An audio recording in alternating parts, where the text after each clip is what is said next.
Assalamualaikum warahmatullahi wabarakatuh. Bagaimana kabarnya teman-teman semuanya? Kembali lagi di podcastnya Man1 Lamongan. Kali ini di studio kami sudah hadir salah satu siswa berprestasi dari Man1 Lamongan yang dalam kurun waktu kurang lebih 3 bulan itu mendapatkan penghargaan sebagai juara 1 tingkat nasional dalam Olimpiade Sejarah di 3 universitas negeri terkenal di Jawa Timur. Siapa dia?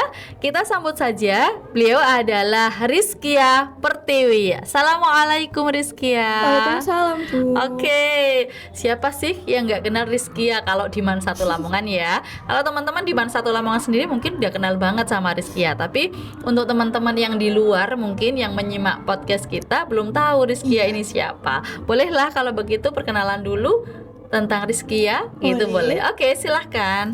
Halo, saya Rizkia Pertiwi, asal saya dari Madura. Sekarang saya sedang duduk di bangku kelas 12, tepatnya dari 12 IPS 1. Oke, 12 IPS 1 ya. Oke, luar biasa. Kita ngobrol santai ya tentang prestasi yang luar biasa. Sebelum kita ngobrol, Bu Zum ucapkan selamat, sukses sekali Rizkia 3 kali berturut-turut sebagai juara 1 nasional dalam Olimpiade Sejarah di 3 universitas terkenal. Luar biasa. Oke, tepuk tangan dong buat Rizkia. Terima kasih. Oke, UNED, UM sama UNESA. Oke, boleh sedikit cerita tentang kalau di UNED mungkin nama olimpiadenya apa, kalau di UM apa, mungkin bisa diceritakan dulu Rizkia. Yang di UNES itu nama olimpiadenya Ganapati. Itu tanggal pelaksanaannya tanggal 12 Agustus 2023. Bulan Agustus, oke. Terus yang di Universitas Malang itu Odisia. Universitas Negeri Malang ya, UM, oke. Odisia. Ya, itu ada Gesji Danish Fest. Jadi kayak festival sejarah itu, Bu. Selain gitu. Olimpiade ada LKTI juga. Nah, kebetulan namanya yang Olimpiade itu Odisia. Odisia, oke. Itu tanggal pelaksanaannya 27 Agustus juga. Agustus 2023. juga. Ya, Agustus juga. Terus yang UNESA itu 12 November 2023. Itu nama olimpiadenya HIKOM ke-8. HIKOM ke-8 berarti November baru bulan kemarin ya. Oh, luar biasa sekali. Oke, boleh cerita sedikit tentang persiapan lombanya tuh seperti apa sih? Apa memang perwakilan dari Man1 Lamongan tuh hanya Rizkia saja atau ada tim atau bagaimana waktu lomba itu? Jadi yang di Universitas Jember dulu ya, Bu. Boleh. Itu tim, Bu, bentuknya. Jadi satu tim ada 3 orang. Satu itu penyisihan semifinal sama finalnya kan pisah, Bu. Beda-beda.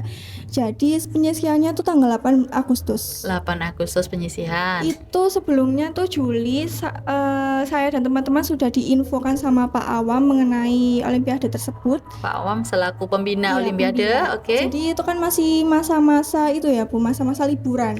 Liburan sekolah ya. Mungkin kalau yang teman-teman lainnya liburan. Iya, betul. Itu saya dan teman-teman sejarah saya sudah mulai mempersiapkannya. Jadi mulai belajar waktu liburan. Oke, luar biasa. Itu terus yang UM itu juga satu tim 2 anak. Itu yang Pak Awam mengirimnya 5 tim. 5 tim. Tapi yang berhasil masuk ke semifinal dan final itu ada 2 tim. 2 tim. Yang salah satunya adalah juara 1 nasional itu. Iya. Oke. Terus yang di UNESA itu individu, Bu. Oh, yang individu di UNESA. Oke. Kalau yang di UNESA berarti ada banyak orang atau hanya Rizkia saja yang diberangkatkan? Ada banyak banget. Itu kan itu ya, Bu. Yang di UNESA itu pesertanya ada sekitar 500-an kalau nggak salah. 500 orang. 500 orang. Dan jadi itu individu ya? Iya. Oke. Itu diambil sekitar 50% yang ke semifinal. Lolos. Berarti itu 1 hari ya? Iya. Langsung lombanya? Enggak. Ada penyisihan dulu? Ada penyisihan dulu online, terus semifinal dan finalnya langsung ke UNESA-nya. Oh, begitu. Jadi ada penyisihan online dulu, habis itu terjaring yang masuk ke UNESA ke finalnya itu banyak sekali juga yang dari Man1. Soalnya kan diambil 50% dari pesertanya, pendaftar. Bu. Oke. Jadi Mansat Lamongan juga mungkin yakin ya Bu. Iya. Yakin jadi mengirimkan banyak sekali. Dan alhamdulillahnya yang masuk ke semifinal tuh ada sekitar 20 anak. Masih ada 20 Iya, anak. jadi banyak sama teman-teman sejarah yang lain. Setelah itu barulah diambil sampai ke babak finalnya, akhirnya Rizkia yang lolos. Oke, luar biasa. Dari sekian banyak cerita perjalanan gitu ya, tentu ada hal-hal yang paling berkesan banget gitu selama persiapan begitu, dan itu luar biasa kalau menurut kita. Rizkia 3 kali berturut-turut mempertahankan gelar sebagai juara 1 nasional dalam berbagai olimpiade sejarah di masing-masing universitas gitu, dan tentunya kan pasti punya cerita sendiri-sendiri ya. Mungkin tingkat kesulitan soalnya, teknik lombanya seperti apa kan mungkin beda-beda ya. Jadi mungkin Rizkia bisa cerita, ada nggak momen yang paling berkesan dari ketiga olimpiade tersebut? Ada, boleh cerita. Yang paling berkesan itu menurut saya ya Bu, itu yang di Universitas Jember. Yang pertama ya, yang Jember. Oke. Kenapa berkesan banget itu? Itu yang pertama, soalnya kan yang di Universitas Jember itu kan olimpiade pertama saya di kelas 12. Masuk sekolah langsung. Iya, karena tadi ceritanya habis liburan, teman-teman yang lain liburan, tapi Rizky ada teman-teman harus mempersiapkan diri untuk lomba. Baik. Yang kedua itu soalnya kan perjalanannya kan jauh ya. Jauh banget ya. Lamongan Jember berapa jam tuh? 6 jam waktu itu. 6 jam. Sekitar 6 jam. Malam. Berangkatnya setelah sholat Jumat waktu itu. Oh, siang. Berarti masih bermalam di sana dulu. Oke. Yang ketiga itu masalah itu Bu, masalah finalnya itu ternyata kalau olimpiade lain kan mengerjakan soal, terus sudah cermat, sudah kan Bu menang. Kalau yang di Jember ini sebelum kita itu dapat penghargaan itu kita melewati juara, banyak banget proses di Jember. Oh gitu. Jadi di Jember itu ada pertama mengerjakan soal, ada orasi ilmiah tentang sejarah begitu? Iya, orasi kayak kita ngomong gitu Bu. Iya, begitu. Yang ketiga ada presentasi juga. Terus yang terakhir baru cerdas cermat di poin yang terakhir, dan semuanya jadi 1 poin penilaian untuk menentukan juara gitu. Oke. Jadi banyak banget, terus persiapannya juga lebih panjang dan lebih berat Bu dari yang lain. Dari yang lain. Oke. Itu sampai waktu di perjalanan itu kita masih sempetnya itu presentasi sama orasi di dalam perjalanan ya. Luar biasa sekali. Oke. Terus nyampe sana kan malam Bu, jam 8-an kalau nggak salah juga jam 9-an. Terus itu kita masih latihan presentasi sama orasi. Tapi sebenarnya memang udah tahu ya kalau ada tahapan untuk presentasi, untuk orasi udah tahu. Oke. Berarti persiapannya karena memang mungkin ini tim dan kita sebelumnya terpisah karena liburan, dan di perjalanan itu dimanfaatkan untuk tetap memaksimalkan perjalanan dengan belajar itu tadi. Oke. Dan hasilnya luar biasa. prosesnya luar biasa, hasilnya juga luar biasa. Jadi yang paling berkesan yang di Jember ya, karena memang terjauh kalau dari Lamongan ya jarak tempuhnya. Oke. Sedikit cerita tentang persiapan Rizkia sendiri tadi, kan menarik sekali nih. Olimpiadenya dilakukan bulan Agustus, dan itu baru beberapa minggu lah katakan masuk ke tahun ajaran 2023-2024 ya. Setelah liburan kita langsung fokus ke persiapan untuk lomba, dan tingkatnya ini adalah nasional gitu. Mungkin ada cerita tentang persiapan lomba sendiri dari Rizkia secara pribadi untuk mempersiapkan diri, atau mungkin dari tim? Kalau dari tim masih belum sih waktu itu, soalnya kan liburan juga kan bisa. Saya lebih ke belajar sendiri pribadi. Oke. Terus baru masuknya dibimbing sama Pak Awam, terus itu dipertemukan timnya itu. Dengan tim. Oke. Berarti sebelumnya memang udah persiapan sendiri gitu ya. Oke. Kalau persiapan secara pribadi ya sendiri, saya tuh kepo banget orangnya. Kalau ada orang yang berprestasi gitu, dalam artian tiap orang tuh kan punya trik dalam belajar sendiri-sendiri gitu. Ada yang belajarnya itu harus pakai musik, ada yang belajar itu harus dalam kondisi sepi, tenang gitu kan. Kalau Rizkia sendiri ini tipe belajarnya yang seperti apa? Kalau saya malah tipe belajarnya nggak suka kalau ada musiknya. Nggak suka, berarti tenang gitu ya? Keganggu musik. Oke. Iya. Terus juga saya biasanya kalau belajar tuh nggak yang saya forsir sampai malam gitu, nggak. Saya batasi maksimal jam 10 malam. Ya, Oke. besoknya bangun pagi habis sholat subuh itu saya lagi mulai belajar lagi ya. gitu. Berarti ada timingnya pagi dan malam ya. gitu ya mungkin. Secara keseimbangan waktu untuk bermain, untuk belajar, untuk me time sendiri aman ya, lancar Rizky ya. Jadi memang harus benar-benar pinter memanage itu ya. Itu sama kan itu Bu, bagi untuk yang mengerjakan tugas untuk sekolahnya juga. Iya, betul. Saya kan sudah kelas 12 ya Bu, harus diseimbangkan sama nanti nilai rapotnya. Betul karena kita juga masih punya tanggung jawab di sini untuk belajar ya, bukan berarti kemudian kita olimpiade kemudian kita bebas tugas dari mapel-mapel yang lain. Oke. Cerita sedikit dong, emang Rizkia suka banget sama pelajaran sejarah? Suka banget kan jurusannya tadi IPS ya. Kalau katakan IPS itu yang lebih ke basicnya IPS ada geografi, ada sosiologi, ada macam-macam ya, salah satunya sejarah. Memang yang paling Rizky suka sejarah. Oke, kalau boleh tahu alasannya apa?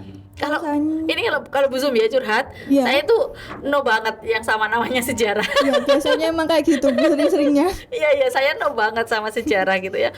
Karena mungkin ya nggak tahu, mungkin awal juga udah pembelajaran sejarah itu materinya banyak, membaca, bosenin. Kalau mungkin sekarang metode ngajarnya sudah bervariasi ya. Kalau dulu kan dijelaskan, mendengarkan, dan itu capek banget kalau saya. Akhirnya sampai terbawa sekarang kayak sejarah tuh masa lalu. Oh sorry ya, aku udah move on gitu ya. Sampai sekarang juga banyak teman-teman yang nggak suka ya, sejarah gitu ya. Oke. Sekarang kita mengulik ke Rizky ya, ini salah satu yang suka banget sama mapel sejarah gitu. Apa sih yang menarik dari mapel sejarah menurut Rizky ya? Soalnya itu ayah saya. Ayah bagaimana? Kadang tuh kalau kumpul keluarga tuh random cerita-cerita gitu Bu, sampai yang cerita sejarah. Oh gitu. Itu kan random banget ya. Iya. Terus saya tertarik. Terus sama kedorong kakak saya, dua-duanya itu masuk kuliahnya itu masuk jurusan sejarah. Dua-duanya masuk jurusan sejarah. Wow, luar biasa. Jadi saya ikut juga gitu. Minatnya kok juga. Kayak sejarah ya aku ini gitu. Terus masuk sejarah juga. Ketemu passionnya. Dan ini rencana ke depan mau ambil sejarah juga. Ambil sejarah juga. Benar-benar nggak bisa move on ini ceritanya. Jadi apa ya, kalau ngomongin sejarah itu ya, kalau orang makin belajar sejarah itu kan makin kembali ke masa lalu gitu loh ya. Sementara kita itu harus move on ke depan gitu. Bukan berarti kalau kita belajar sejarah kita nggak move on gitu ya. Oke, jadi dorongan orang tua ya, ayah, profil seorang ayah itu berpengaruh banget ternyata ya untuk membentuk. Tiga-tiganya sejarah. Yang pertama 1 dan 2 sudah lulus kuliah? Sudah dan sudah bekerja? Guru? Sudah. Enggak. Tapi bekerjanya di bidang lain, tapi jurusannya sejarah. Dan sekarang Rizky mau mengulang lagi untuk masuk ke jurusan yang sama. Mengulang sejarah lagi. Sejarah luar biasa, keluarga bersejarah ini ya. Oke, sudah ngomong alasannya Rizky ya tadi ya, suka pembelajaran sejarah itu tadi ya. Kemudian kalau untuk Rizky sendiri dalam mempersiapkan diri tadi, selain belajar sendiri, mungkin ada tips-tips khusus lah ya mungkin yang bisa Rizky bagikan ke teman-teman semuanya, karena kita kan percaya nggak percaya sih Rizky ya, kalau untuk kita berhasil itu ada 2 faktor. Yang pertama ada faktor eksternal yang mungkin bisa kita lihat dari upaya kita belajar, dari kondisi lingkungan yang mendukung. Kemudian ada faktor internal ini faktor X yang mungkin kita nggak duga-duga gitu, yang kayak nggak mungkin tapi itu mungkin banget gitulah. Ya, semacam kayak ridhonya orang tua itu kan nggak kelihatan kan, tapi itu nyes banget gitu lah. Nah, kalau Rizky sendiri mungkin merasa nggak itu ada faktor eksternal sama internal yang mensupport sampai Rizky banget bisa mempersiapkan diri untuk bisa tampil di berbagai macam olimpiade dan menjuarai di olimpiade tersebut. Iya, yang eksternalnya mungkin itu usaha saya ya Bu, sama bimbingan Pak Awam selaku guru pembimbing saya. Kerja keras, kerja sama teman-teman juga ya. Yang internalnya ini percaya nggak percaya Bu? Iya, boleh. Internal ini saya sangat bergantung pada doa orang tua saya. Orang tua, luar biasa. Jadi saya itu kan ngekos ya Bu, jauh dari keluarga saya, orang tua saya. Jadi ini rutin dari dulu. Kalau saya mau lomba, malamnya tuh saya video call orang tua saya minta restu, minta doa. Iya, betul. Bener-bener Bu. Aku kalau ngomong orang tua itu langsung nyes gitu ya rasanya. Iya betul. Itu kadang kalau saya telat nelpon itu ya Bu, itu orang tua saya yang duluin nelpon. Kok belum nelpon? Kok belum ada kabar gitu ya. Emang batin saya betul, sama betul. orang tua saya itu emang kuat banget. Artinya hubungan dengan orang tua itu harmonis banget gitu ya. Dan saya yakin meskipun Rizkia mungkin satu hari lupa memberikan kabar gitu, mungkin ya mereka always, anytime, anywhere mereka akan ingat Rizkia dan mendoakan Rizkia gitu ya. Yang penting adalah hubungan yang baik itu tadi, hubungan yang harmonis itu tadi yang selalu dijaga, dan akhirnya terus menerus doa itu akan diberikan kepada Rizkia gitu ya. Jadi luar biasa. Kalau di rumah kita punya guru adalah kita punya orang tua adalah orang tua kita. Sementara di madrasah kita punya orang tua adalah guru-guru kita juga. Dan yakin pasti guru-guru kita di madrasah juga akan selalu mendoakan anak-anak didiknya yang mengikuti kegiatan gitu, lomba, olimpiade apa itu, pastilah ya ada semacam support system yang nggak kelihatan gitu. Oke, saya doakan nanti menang ya, juara satu betul, gitu ya. Dan itu luar biasa dampaknya. Mudah-mudahan dari salah satu sharing seperti ini ya, karena kita kan apalagi seusia Rizkia itu kan semacam dia sedang mencari jati diri dan itu sangat-sangat mungkin sering bergesekan dengan orang tua, masalah pendapat gitu ya, masalah apa, aku pengennya begini tapi orang tua aku pengennya begini gitu. Kalau nggak dibangun komunikasi, nah itu yang agak susah, bisa jadi miskomunikasi, kemudian ada salah persepsi, akhirnya hubungan dengan orang tua kurang baik dan sebagainya gitu. Oke, jadi salah satu kuncinya nih teman-teman adalah membangun hubungan baik dengan kedua orang tua. Oke, selanjutnya kalau Rizkia sendiri untuk harapannya ke depan, tadi kan udah ngobrol mau ngambil jurusan sejarah. Kalau boleh tahu kampus yang mau disasar tuh kemana? Paling tidak kalau Rizkia sudah punya 3 sertifikat sebagai juara 1 nasional dalam Olimpiade Sejarah. Kemudian jurusan yang diambil adalah jurusan sejarah. Dan itu kalau kacamata kita peluangnya untuk bisa lolos mungkin dari jalur SNBP ya, luar biasa itu, harusnya langsung klik gitu. Nah, yang mau dituju universitas apa ini? Ini kayaknya ketinggian nggak? Ketinggian? Enggak lah, kita bisa ngukur lah. Maksudnya kita punya rencana, kita punya cita-cita, kita punya harapan. Nanti sambil berjalan kita bisa sambil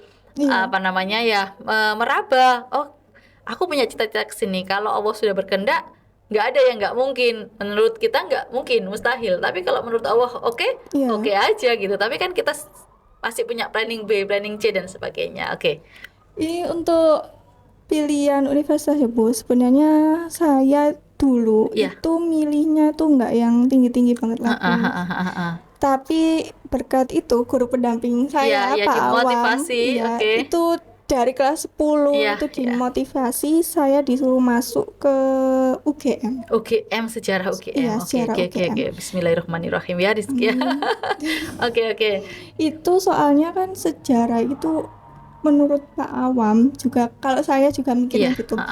Itu yang paling bagus. Itu di UGM. Oke. Juga UGM ya. Faktor lingkungannya tuh kayak mendukung gitu loh di Jogja. Jogja gitu, itu yang kayak suasana kerajaannya masih betul, banget gitu ya, kental banget, betul. Semoga Allah mengijabah ya Rizkia. Oke, jadi kalau menurut Rizkia ketinggian enggak lah, kalau Allah sudah berkehendak, orang tua sudah restu, mau apa? Bismillah gitu ya Rizkia. Mudah-mudahan diberikan kemudahan. Amin. Gitu ya. Oke. Yang terakhir nih mungkin pesan buat teman-teman yang menyimak podcast kita secara umum, entah itu adik-adik yang ada di Manila sendiri ataupun masyarakat umum yang menyimak, pesannya Rizkia untuk bisa berproses sampai sejauh ini mungkin ada, boleh disampaikan? Untuk teman-teman juga adik-adik di Manila, semisal kalau ada lomba olimpiade dimanapun apapun, kalau dirasa mendukung nantinya di jalur SNBP, nggak usah ragu diambil, langsung aja ikut, kalah menang itu urusan nanti, yang penting ikut ya Bu ya, siapa tahu kan bisa tembus. Iya betul, karena hasil itu insya Allah tidak akan mengkhianati proses kita. Kalau kita yakin, kita mau usaha mempersiapkan, insya Allah nanti ada hasilnya gitu ya. Jadi betul sekali yang disampaikan Rizkia tadi. Jadi apa salahnya kita mencoba, karena kesempatan itu nggak datang dua kali gitu ya. Lagi ya, Bu? Iya betul sekali. Kalau kali ini gagal, besok ada kesempatan yang sama, ambil lagi gitu ya. Oke, luar biasa sekali. Sekali lagi terima kasih Rizkia sudah hadir di sini dan luar biasa. Sekali lagi Bu mengucapkan selamat, juara nasional 3 kali berturut-turut itu bukan akhir dari segalanya ya. Tapi ini harus menjadi apa ya namanya, semacam motivasi Rizkia untuk bisa lebih berprestasi lagi di jenjang yang akan datang. Karena ini kelas 12, bentar lagi sudah proses untuk SNBP. Mudah-mudahan apa yang menjadi keinginan Rizkia juga dikabulkan oleh Allah Subhanahu wa taala. Amin amin ya rabbal alamin. Oke, baik teman-teman semuanya, demikian tadi ngobrol singkat kita dengan Rizkia Pertiwi, salah satu siswa MAN 1 Lamongan yang berhasil memperoleh gelar juara 1 nasional dalam Olimpiade Sejarah di 3 universitas di Jawa Timur. Mudah-mudahan bisa menjadi penyemangat dan motivasi buat teman-teman semuanya untuk terus bergerak, untuk terus berusaha memberikan yang terbaik demi pendidikan di madrasah yang lebih hebat bermartabat. Dari kami sekian, kurang lebihnya mohon maaf. Pamit undur diri. Wassalamualaikum warahmatullahi wabarakatuh.